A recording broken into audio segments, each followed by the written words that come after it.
Истории о космосе давно стали классическими в кинематографе. Чаще всего в фильмах космическое пространство лишь используется для раскрытия других аспектов своего произведения. Оно выступает этакой площадкой, сценой для продвижения сюжета. И мультфильм «Валли» в этом плане не стал исключением. В нем космос, хоть и показывается с невероятно красивых и завораживающих сторон, но история здесь далеко не об этом. Я бы даже сказал, что идеи в мультфильме вполне себе земные. Мультфильм «Валли» уже достаточно давно стал эталоном в плане визуальной составляющей. Фраза «не рассказывай, а показывай» раскрывается в мультфильме на каком-то совсем уж космическом уровне. В первой половине произведения практически вообще нет слов. И тем не менее, картина все равно успевает передать зрителю все, что необходимо. Мне очень нравится, как мультфильм меняет свою атмосферу на протяжении всего хронометража. Сперва она воодушевляющая, затем жуткая и мрачная, через время романтическая, потом несколько отвратительная, безнадежная и после с бризом перемен. Та многогранность, с которой работают создатели произведения, действительно впечатляет. И, конечно, истолкование идеи Валли практически полностью зависит от каждого отдельного человека. Я прочитал большое количество статей по этому поводу и крайне удивился, насколько же люди видят тут абсолютно разные концепции. И сегодня я хотел бы поделиться своим, а также отчасти чужим восприятием этой великолепной картины. В первую очередь, при просмотре мультфильма приходит одна очень четкая идея.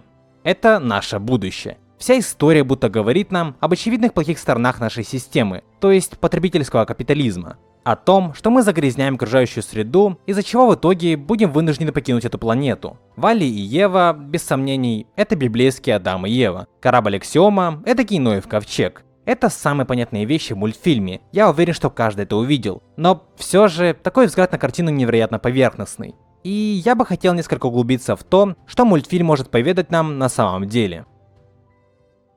В первую очередь мы должны понимать, что в Валли нет главного злодея как такового. И это очень редкий случай для мира мультипликации. Конечно, кажется, что Авто — это главный злодей, но на самом деле нет. Когда Авто берет управление на себя, мы начинаем понимать, что тут явная аллюзия на то, что наши технологии могут взять над нами верх. Будто бы Авто — это этакий Альтрон, то есть искусственный интеллект, который в итоге повстал против человечества.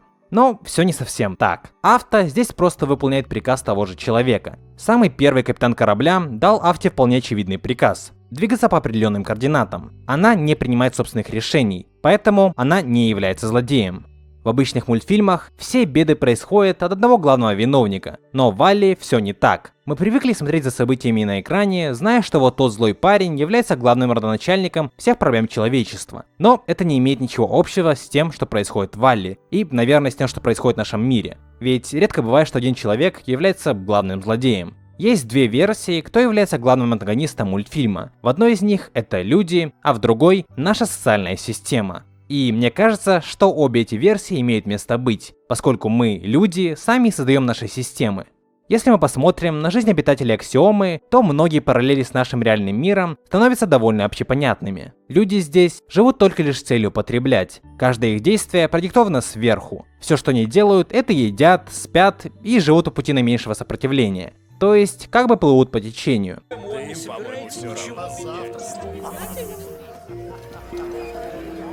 Они не задумываются о том, что им делать. Они не решают сами за себя. Все из них бездумно следуют некой моде и потребляют и еще раз потребляют.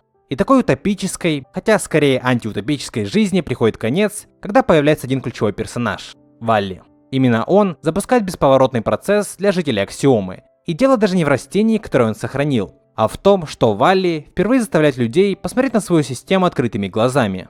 Как уже было сказано, обитатели космического корабля постоянно смотрят в свои экраны и не замечают то, что происходит вокруг. И они это делают не из-за того, что они плохие. Нет, все потому, что они привыкли к такой жизни. Их так вырастили. Понимаете, нам очень легко заметить, что их жизнь является деградацией и абсолютно ужасной системой, но для них это далеко не так заметно. Так же само, как нам незаметны пороки нашей системы и того, как мы живем. Валли приходит и нарушает этот приятный и комфортный мир. Сперва это касается только двух персонажей — Джона и Мэри. Именно они первые начинают понимать всю граничность своей ситуации. Но только когда они вышли за рамки, диктуемые системой, и когда впервые делают свой собственный выбор. Так же сделал и робот Мо. Только взгляните, как он решается выйти за пределы дозволенного.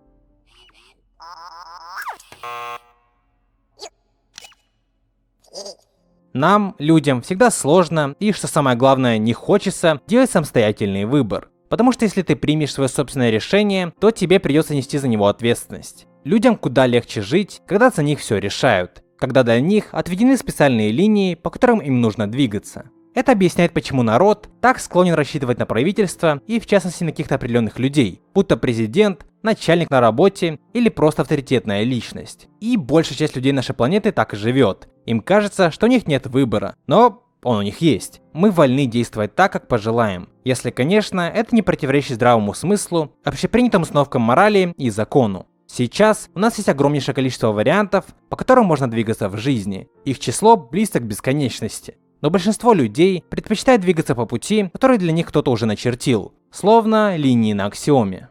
Порой нам кажется, что если сделать шаг влево или вправо, если отойти от общепринятых норм и попробовать действовать иначе, то нас сразу же начнут осуждать и всячески глазеть. И мы этого боимся. Но Валли говорит нам обратное. Когда Джон и Мэри сходят со своей линии и начинают жить согласно тому, как они хотят, когда они выходят из зоны комфорта, то всем до них нет дела. Каждому из остальных жителей Аксиомы было абсолютно плевать на них. Валли! Точно! Привет, Валли! Никто даже не обратил внимания. Нам все время кажется, будто все люди живут лишь для того, чтобы нас осуждать. Но правда в том, что каждый в первую очередь переживает о себе. Еще обратите внимание на то, что когда Мэри и Джон выходят за рамки системы хоть на дюйм, цвет их костюмов меняется. Они больше не следуют моде, и тем самым не следуют бездумно тому, что диктует им правительственный аппарат, что диктует им правительство. Мультфильм Валли о том, какую большую роль играют социальные и политические институты в жизни отдельного индивидуума. Картина говорит нам, что мы, хоть и являясь крошечными человечками, можем что-то изменить в этом мире, но только если откроем глаза. В мультфильме все люди слепы и не смотрят дальше своего монитора. Именно поэтому ими легко управлять. Они не интересуются тем, что происходит там, наверху. И так называемому правительству это выгодно. Но именно тогда, когда они начинают смотреть чуть дальше своего пуза, они понимают, что им не нравится путь, к которому ведет их система. И тогда начинается повстание. Революция, если угодно.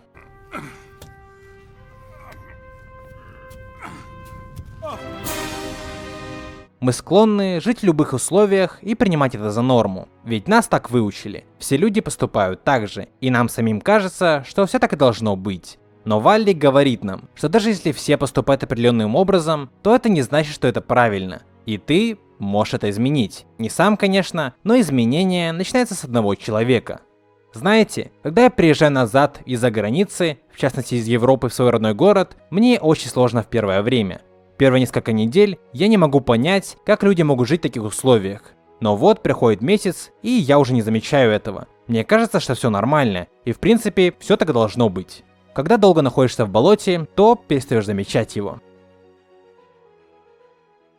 Социальные системы подразумевают, что ты будешь вести себя так, как угодно остальным, как ведут себя другие люди. Больше всего это видно на различных пафосных церемониях, вроде того же Оскара, где абсолютно идиотские шутки по определению якобы должны вызывать смех у зрителей. И люди в зале смеются. Не потому что им смешно, а потому что они знают, что общество и система ожидают этого от них. Но такое поведение происходит и в нашей повседневной жизни регулярно. Попробуйте понаблюдать за собой.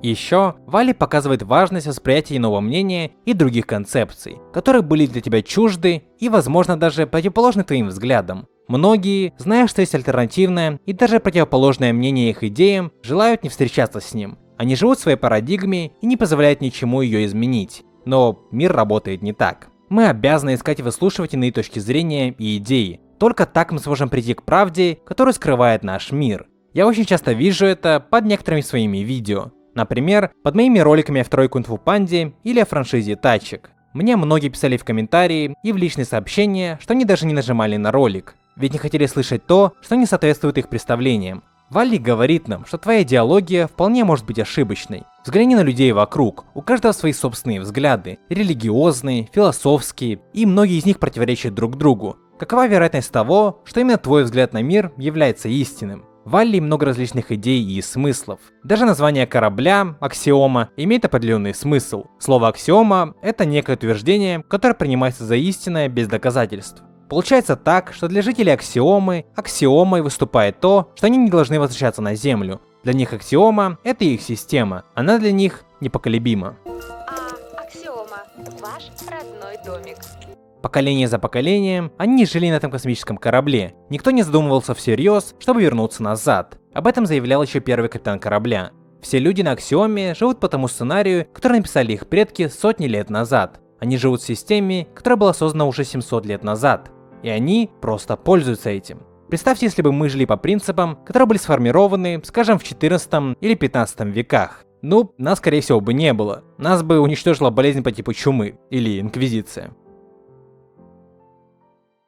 Все, что я говорил в этом ролике, это во многом мое личное восприятие картины, либо же некие мысли из источников, которые я изучал во время создания этого видео. Я оставлю на все из них ссылки в описании. Я более чем уверен, что Валли можно воспринимать абсолютно непохожим образом. Так что, если у вас есть свои идеи по поводу этого произведения, то пишите об этом в комментариях. Всем большое спасибо за просмотр, и еще увидимся.